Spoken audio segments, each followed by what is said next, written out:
Mas Mardigu, saya mau tanya nih. Indonesia saat ini kan pivot miring dengan Tiongkok. Itu keuntungan terbanyak adalah personal benefit atau country benefit ya? Sebuah kalimat di awal telepon dari sahabat saya yang saat ini menjadi dosen di kampus kenamaan di negeri Paman Sam membuat saya terdiam. Personal benefit atau country benefit? Astagfirullah, asli saya nggak mikir panjang. Yang saya akhirnya balik bertanya, apa itu country benefit? Country benefit saya coba jelaskan sekilas, katanya kemudian, yaitu sebuah kegiatan ekonomi yang membuat keuntungan multidimensi, seperti neraca perdagangan sebuah negara menjadi naik, cadangan devisa negara naik karena produknya untuk ekspor dengan menerima multinational currency, aset negara bertambah dengan nilai tambah produksi yang tinggi. Tenaga kerja lokal terserap, bahan baku produksi TKDN-nya barang buatan dalam negerinya di atas 90%.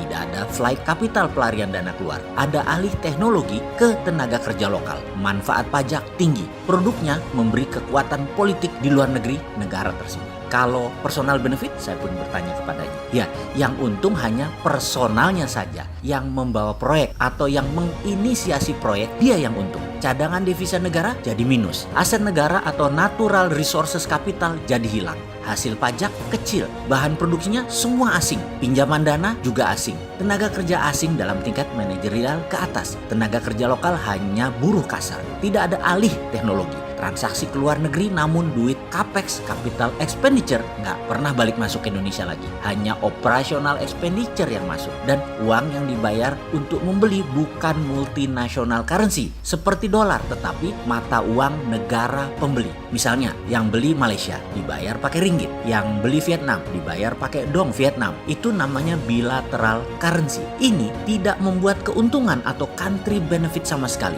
Jadi kembali saya tanya kepada Anda, Mas, investasi yang masuk ke Indonesia banyak yang menguntungkan secara personal benefit atau country benefit? Demikian dosen senior itu bertanya ulang kepada saya. Kepala saya pun langsung melayang ke data-data banyaknya TKA yang memang saat ini tidak bisa digantikan oleh tenaga lokal katanya. Proyek-proyek di Sulawesi, proyek di Kalimantan, di Jawa, di Sumatera yang terutama adalah proyek power plant atau PLTU batubara. Membuat cadangan devisa naik nggak ya? Teknologi asing semua nggak ya? Dana asing semua nggak ya? Berapa pajak yang sudah dihasilkan? Tinggi nggak ya? TKA-nya sedikit atau banyak? Saya berpikir keras sambil mencari fakta data. Tanpa waktu lama, data tersebut mulai menumpuk di depan saya, kemudian saya dengan pede menjawab. Country benefit, Pak, yang lebih banyak. Nggak ada yang namanya personal benefit di Indonesia saat ini. Semuanya country benefit. Dalam hati saya malas melanjutkan dan membahas. Biar cepet aja. Wah, selamat kalau begitu. Indonesia pasti menjadi negara yang keluar dari masalah resesi yang menimpa banyak negara saat ini. Demikian dia berkata dengan nada riang. Lalu saya ingat video Mas Mardigu 2 bulan yang lalu mengatakan bahwa Juni 50.000 yang terpapar COVID dan Juli akhir 100.000 orang terpapar COVID. Dan itu tepat sekali. Dan saya mau nanya, lalu Anda nggak mau diskusi tentang COVID setelah itu, namun mengatakan Desember bisa 500.000 yang terpapar di Indonesia. Mas Mardigu kemudian selalu berulang-ulang mengatakan, waspadai akhir September, waspadai akhir September. Emang ada apa di akhir September menurut Anda, Mas? Saya jawab perlahan pertanyaannya yang terakhir tersebut. Gini Pak, saya takut perang militer dijalankan. Saya takut November Trump menang Pilpres. Kemudian saya takut Amerika menang perang dengan Tiongkok. Dan saya takut sekali protokol Ghost Fleet dijalankan. Jujur, saya tidak tahu siapa di negara Indonesia saat ini